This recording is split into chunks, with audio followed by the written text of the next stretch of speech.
bayram günü yaynaling. Oynaling soralar, gelin oynaling. Türkmenimde toy bugün yaynaling.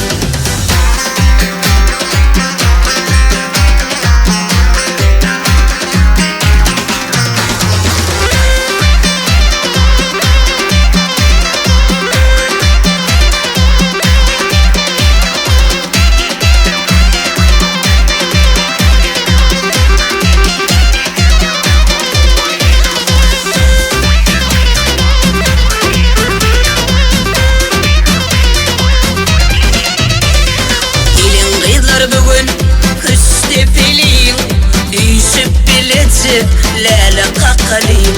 Bugün bayram günü monsuğa talin. Kimin bicesi çıksa serpay yapalım. Gelin sorular, hey gelin oynalım. Bugün toy bayram günü yaynalim. Oynalım sorular, gelin oynalım. Türkmenimde bugün toydur yaynalim.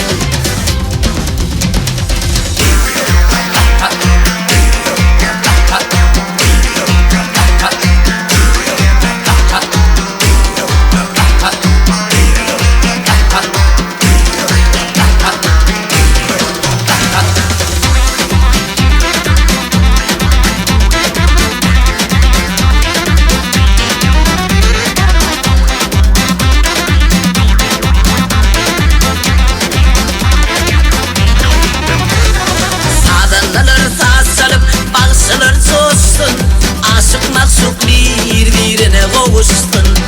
Kadınlar da palav, pişmeler düşsün. Vatanımızda toylar toya buluşsun. Gelin sorular, hey gelin oynalım. Bugün toy bayram günü yaynalim. Oynalım sorular, gelin oynalım. Türkmenimde toydur